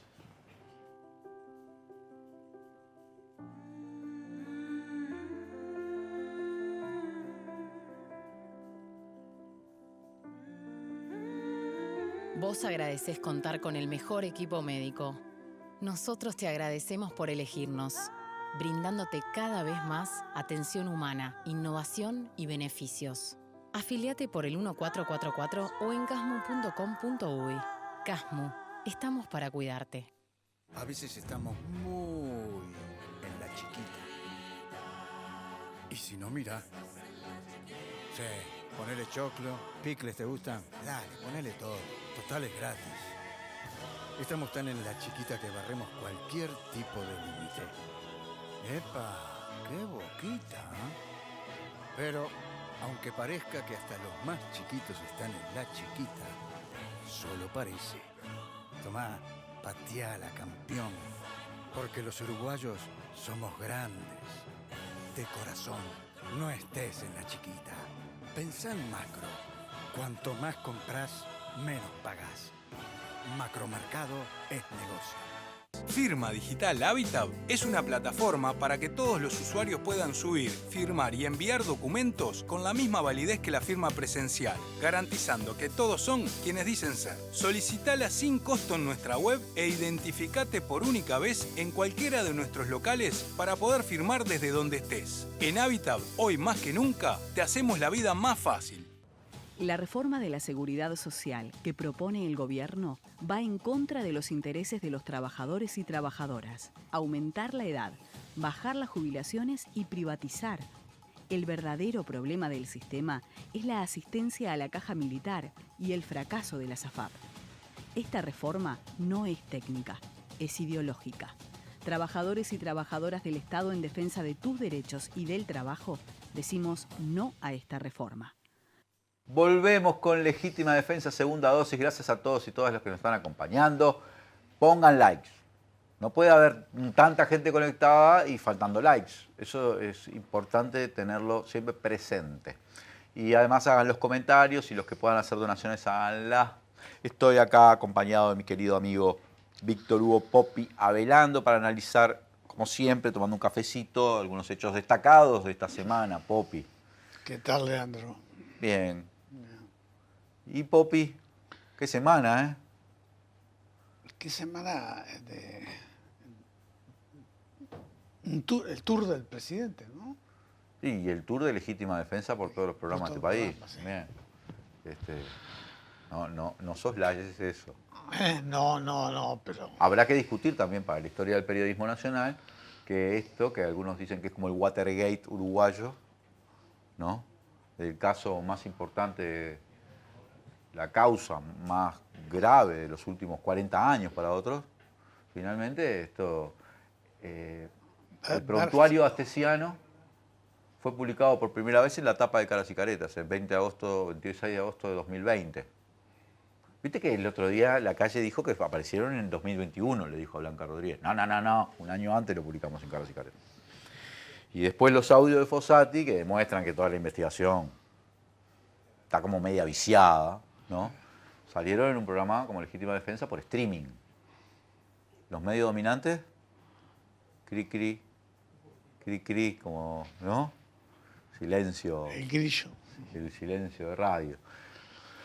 Popi, sí, hay toda una movida planificada que incluía varios elementos, para mí.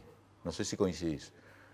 A partir del cierre del caso astesiano con el acuerdo abreviado, venía entonces el discurso del 2 de marzo para anunciar ese alivio impositivo en el IRPF y el IAS, una serie de entrevistas pautadas en horario principal, con Blanca Rodríguez en subrayado, probablemente el informativo más visto, y obviamente fue con mucho rating.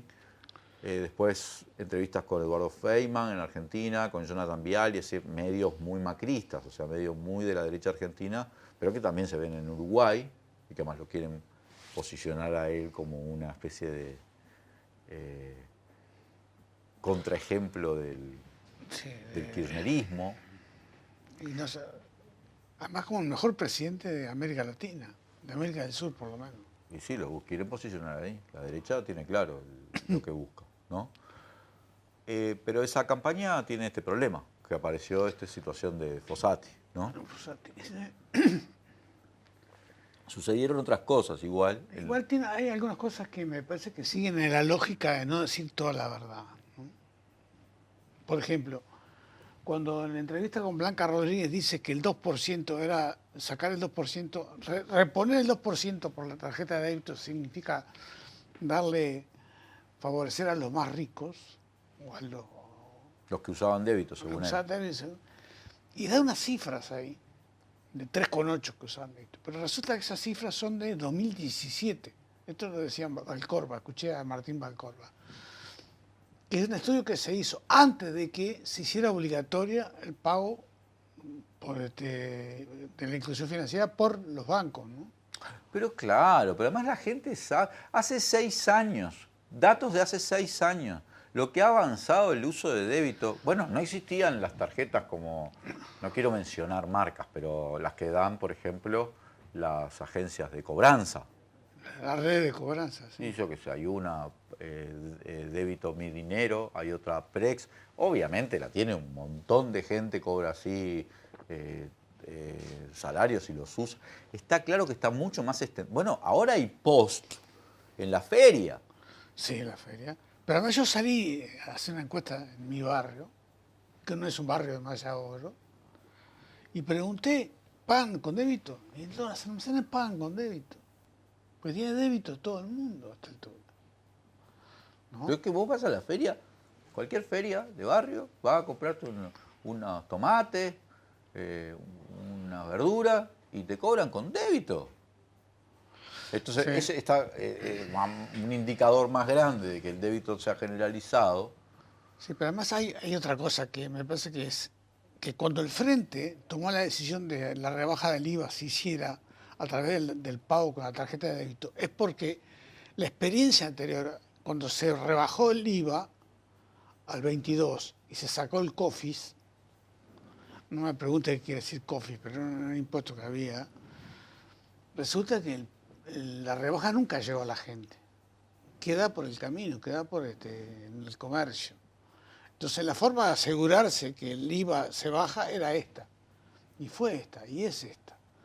Y por eso cuando asume la calle Pou, baja la deducción del 4 al 2 y recauda por el 2. Me acuerdo de una discusión que tuvo en una entrevista que le hicieron, dijo que no era un aumento, sino una mayor recaudación. Otra cosa, Pope, era obligatorio. Sí. La ley de inclusión financiera había establecido la obligatoriedad de pagar a través de mecanismos Pero la electrónicos. LUC la eliminó. Él eliminó esa obligatoriedad y ahora te dice que no lo usan. ¿Y además qué? El alivio es en el IRPF y en el IAS. ¿Acaso llega a los quintiles más bajos? No. Pero por favor, eso es una chantada. Cuando está planteado así, es simplemente... Puede tener impacto porque si un tipo tiene una hora de televisión, y fue una entrevista que tiene esas características de las que él da. Igual No, acá Legítima Defensa no vino. Yo lo invité. Sino que venga acá. hay alguna gente A mí me dice... "Oh". hay gente que va a Además que yo soy una máquina de guardar datos inútiles, ideal para que me venga con un verso de eso, y le digo, no. Le saco hasta el apellido. No, claro. Pero igual yo lo que te digo es que hay alguna gente que va a sentir un alivio. Es verdad. Y sí, los que les alcanza esto. No alcanza. Claro. Pero no sé si el alivio es mayor a lo que le aumentó por la vía de la forma de cálculo o por la vía de lo que está pagando. Sí, hay otra cosa que en la entrevista no quedó clara, porque ¿qué hizo el gobierno, los dos primeros, el 21 y el 22? Aumentó la BPC por el índice medio de salario. ¿Qué pasaba? El índice medio de salario era menor que la inflación. Entonces vos al aumentar por el logaritmo menor, abarcás más gente. Porque, suponete 8 BPC, que es el límite para el IRPF, es menos plata que si le hubieras aumentado por la inflación, cuando el índice medio de salario era menor que la inflación. Entonces ahí había un aumento de impuesto encubierto. Sí, lo discutimos acá. Pero además, por el alivio, por el costo fiscal que habíamos mencionado, $100 y poco de millones de dólares, que es más o menos lo mismo que recaudaron al haber sacado al haber puesto Eso no. esos impuestos, al sacado esas devoluciones. Entonces, le sacaron a la sociedad y lo aliviaron a los sectores que tienen más ingresos, en IAS y IRPF. No hay con qué darle. Es como Hood Robin. No es Robin Hood, es Hood Robin. ¿No? Es indiscutible eso. Pero bueno, está dentro de las cosas que dice. Porque también dijo que Astesiano. Le faltó decir que no lo conocía, ¿no? Sí. Yo tengo 2 grupos de seguridad, dice. Y en ninguno de los 2 estaba Astesiano. Y cuando fue la conferencia de prensa, cuando arrancó el tema, dijo: yo le confío que me cuide a mí, a mi familia, a mis hijos, lo más preciado. Después no estaba en ningún lado Astesiano. No, en los viajes. Dijo que en los viajes lo acompañaba. Ah, sí, bueno, porque no podía decir otra cosa si lo fueron a detener al aeropuerto. ¿Qué va a decir? ¿Que no iba a los viajes? Popi, tenemos otros temitas antes de que nos quedan muy pocos minutos. Es el segundo programa que estamos haciendo, porque estamos en un nuevo estudio, entonces por ahora estamos haciendo un programa como una versión un poquito más corta, pero ya la semana que viene vamos a empezar a durar las 2 horas que dura este programa. O sea que hoy vamos a durar un poquititos minutos menos. Por ejemplo, se juntó el encuentro federal artiguista, 53 organizaciones para ratificar el apoyo a la precandidatura de Andrés Lima. Andrés Lima va a ser precandidato a presidente. Sí. Sí. Ya van 3, ¿no? Y además, Porque ya damos por sentado que Orsi y Carolina van. Cose van a ser candidatos. ¿Y Vergara? Él tiene intenciones, parece. Depende de toda convocatoria, ¿no? Para mí esos 4 ya están fijos. No digo que no pueda hacer otra cosa, pero esos 4 andan. Y también da la sensación de que está medio perfilado, de que Laura Raffo va a querer ser precandidata. Abandonó Montevideo. Sí. Así Sí. que dijo, está, Montevideo. Y Álvaro Delgado, ¿no? Y Álvaro Delgado. A Rafa la apoya a la 71, ¿no?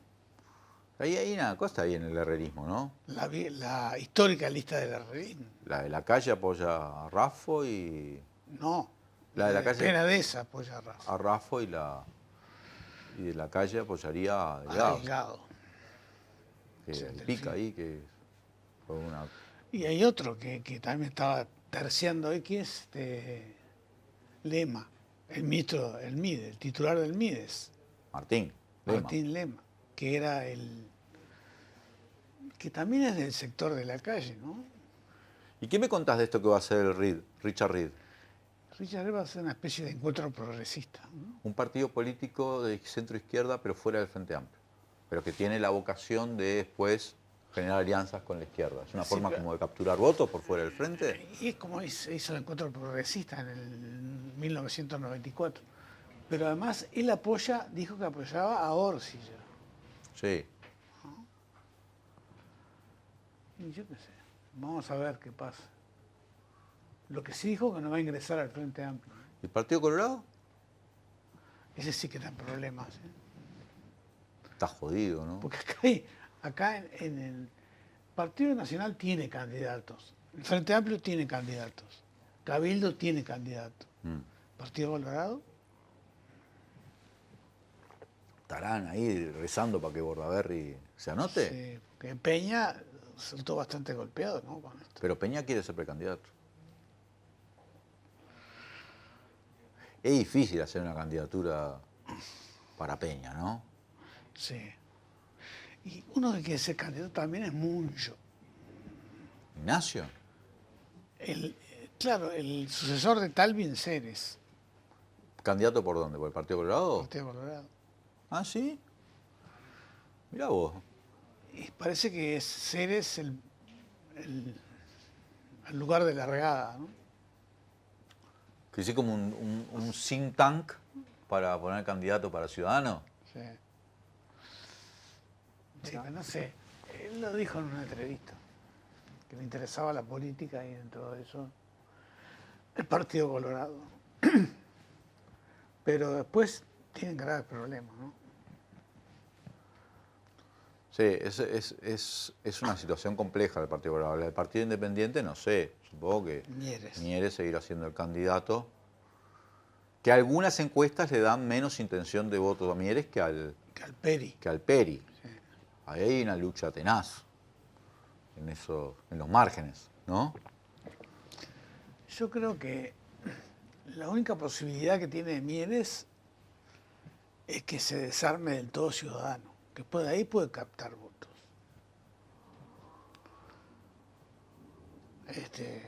Porque después votos más conservadores no van a ir. A mí lo que me parece es que si efectivamente Ciudadanos fue un sector que captó personas de centro izquierda que estaban desencantadas con el Frente Amplio, ¿se acuerdan? ¿No? Decían eso. Y también del Partido Independiente. Y que venían del astorismo, qué cosa.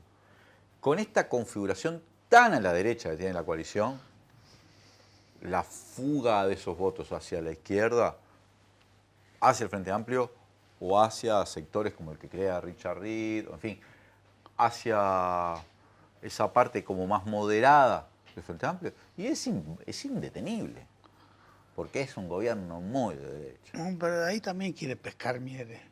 Y bueno, Mieres ahí, porque ha sido un ministro de este gobierno, No. ha defendido cada cosa que es impresentable a esas alturas. O sea, es impresentable para una lógica de centro izquierda. No digo que sea... Está como ahí, diluido en esa...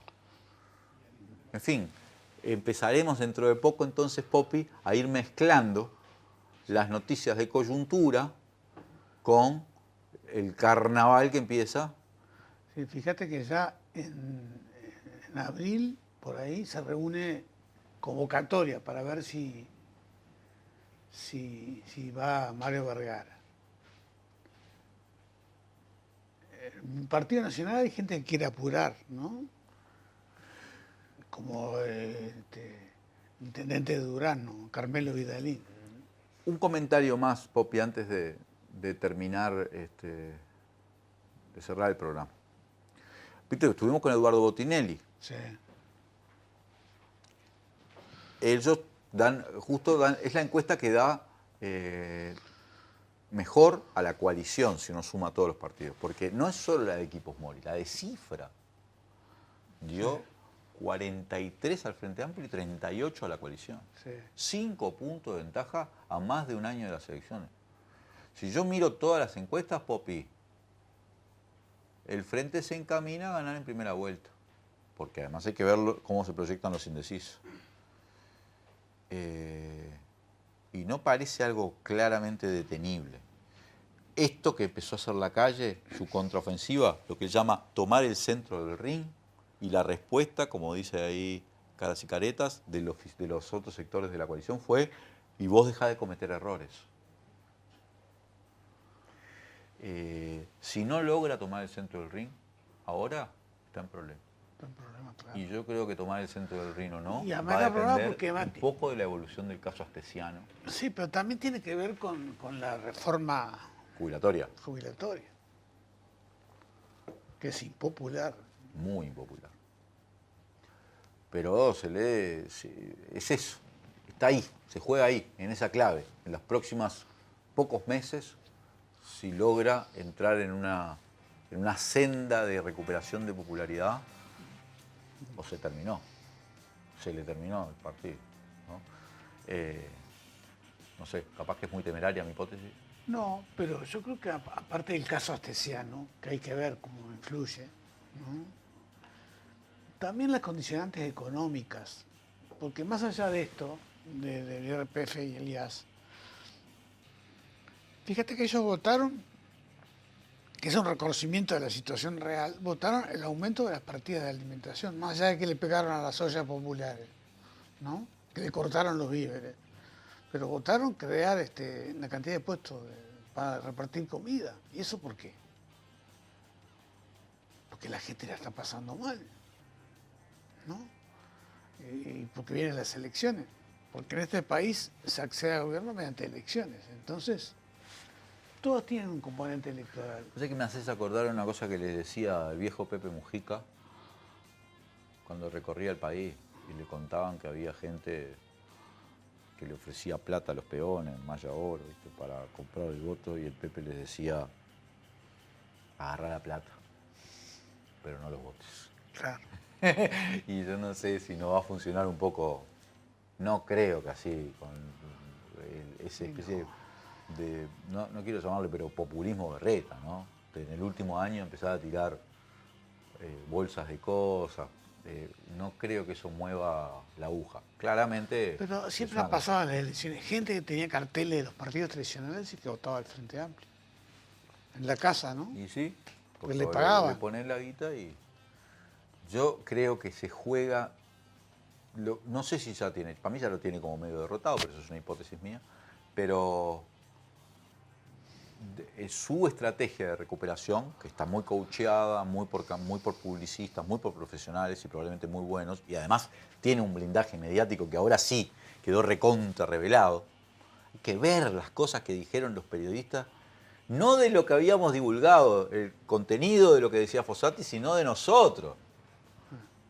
Pero vos fíjate salieron a darnos palo a nosotros en lugar de hablar del contenido. Eso fíjate vos demuestra la derivación que tuvieron los medios.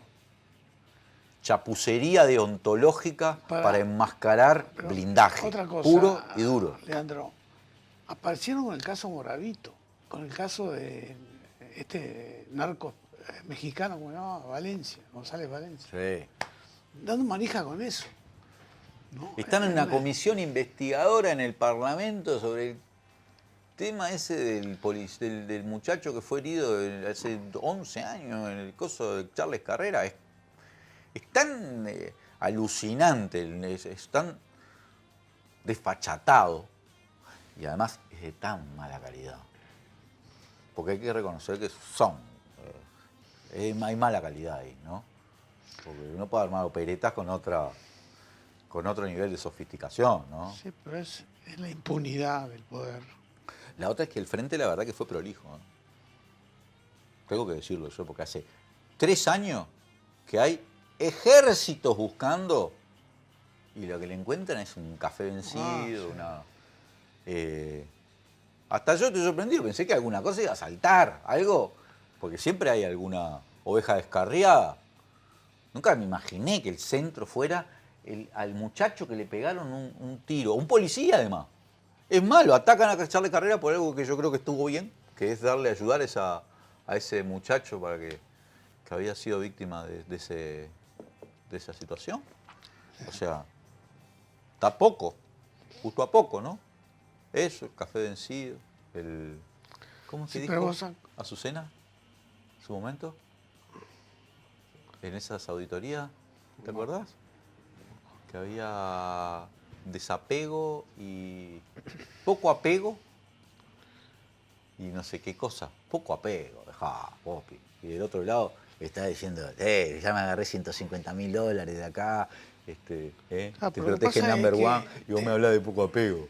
Tenés que diferenciar lo que es la desprolijidad en algunas acciones del proyecto final de esta gente, ¿no? Sí, hay que diferenciar.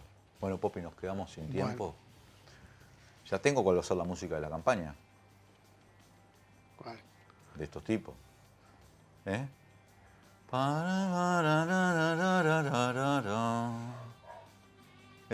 ¿Te acordás? No, ¿cuál es? Bueno, vos. ¿Cuál es? Estás último. Godfather. Sí. Claro. No te reís. La gente ya se está matando de la risa. Sí, tan mal la entoné. Bueno, dale. Marlon Brando. Qué película, además. Qué películas. Está de vuelta en Netflix, aviso. Para que la ha visto, véala. Se aprende mucho. Gracias, Popi. Bueno. Hablando. Gracias a todos y todas los que nos han acompañado. Soy Leandro Grille y esto fue Legítima Defensa, segunda dosis.